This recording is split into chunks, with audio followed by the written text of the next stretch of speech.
अध्याय 13वां। राजा दशरथ का विलाप और कैकेयी से अनुनय विनय।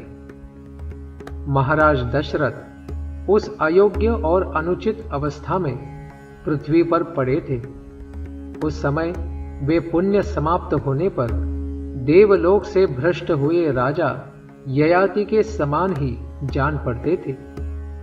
उनकी वैसी दशा देख अनर्थ की साक्षात मूर्ति कैकेयी, जिसका प्रयोजन अभी तक सिद्ध नहीं हुआ था, जो लोकापवाद का भय छोड़ चुकी थी और श्री राम से भरत के लिए भय देखती थी, पुनः उसी वर के लिए राजा को संबोधित करके कहने लगी, महाराज, आप तो डिंग मारा करते थे कि मैं बड़ा सत्यवादी और दृढ़ प्रतिज्ञ हूं, फिर आप मेरे इस वरदान को क्यों हजम कर जाना चाहते हैं?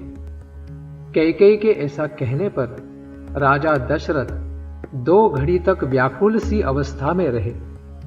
तत्पश्चात कुपित होकर उसे इस प्रकार उत्तर देने लगे, ओ नीच, तू मेरी शत्रु है।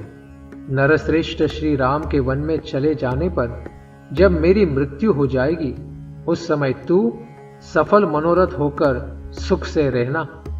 हाय, स्वर्ग में भी जब देवता मुझसे श्री राम का कुशल समाचार पूछेंगे, उस समय मैं उन्हें क्या उत्तर दूंगा? यदि कहूं उन्हें वन में भेज दिया, तो उसके बाद वे लोग जो मेरे प्रति धिक्कारपूर्ण बात कहेंगे, उसे मैं कैसे सह सकूंगा? इसके लिए मुझे बड़ा खेद है।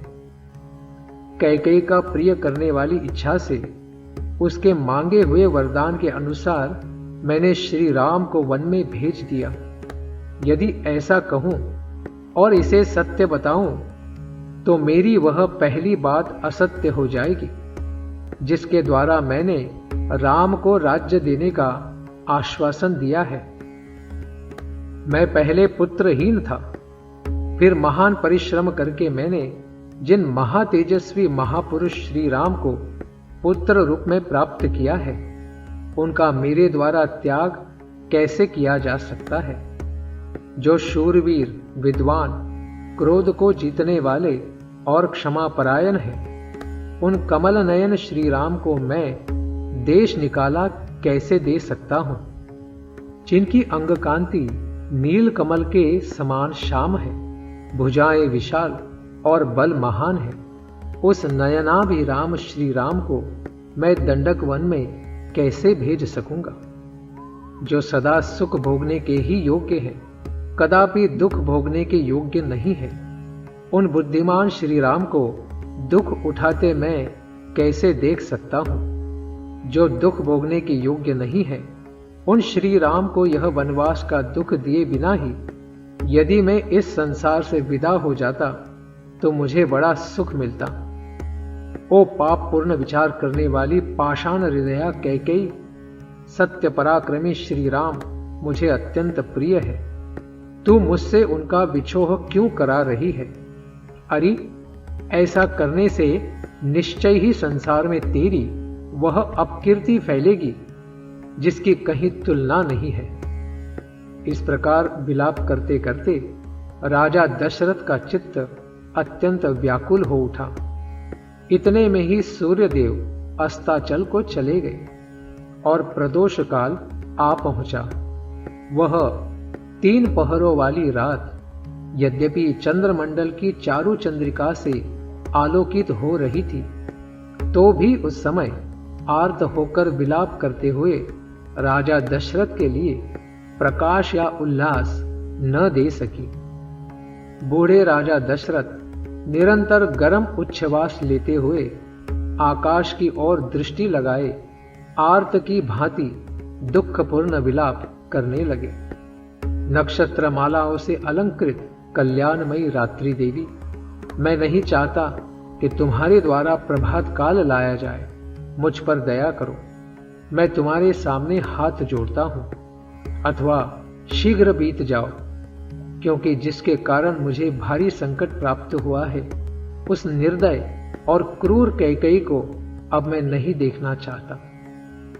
कैकेयी से ऐसा कहकर राजधर्म के ज्ञाता राजा दशरथ ने पुनः हाथ जोड़कर उसे मनाने या प्रसन्न करने की चेष्टा आरंभ की।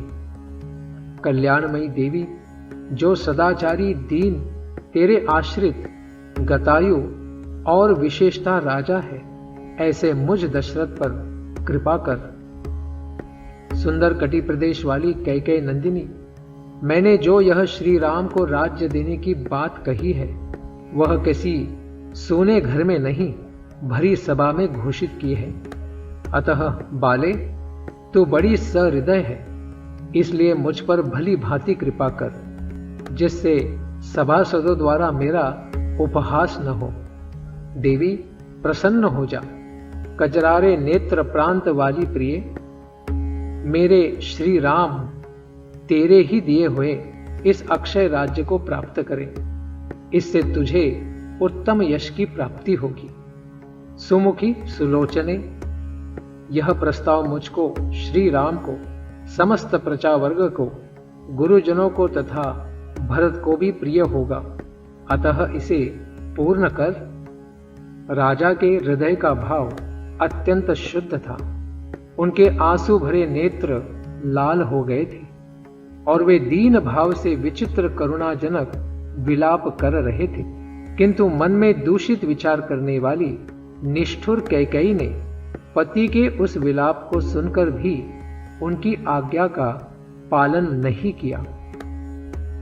इतनी अनुनय विनय के बाद भी जब प्रिया कैकेयी किसी तरह संतुष्ट न हो सकी और बराबर प्रतिकूल बात ही मुंह से निकालती गई, तब पुत्र के वनवास की बात सोचकर राजा पुनः दुख के मारे मूर्छित हो गए और सुध बुध खोकर पृथ्वी पर गिर पड़े।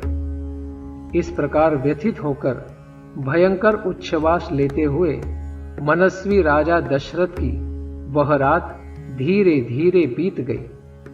प्रातःकाल राजा को जगने के लिए मनोहर वाद्यों के साथ मंगलगान होने लगा, परंतु उन राज शिरोमणि ने तत्काल मनाही भेजकर वह सब बंद करा दिया।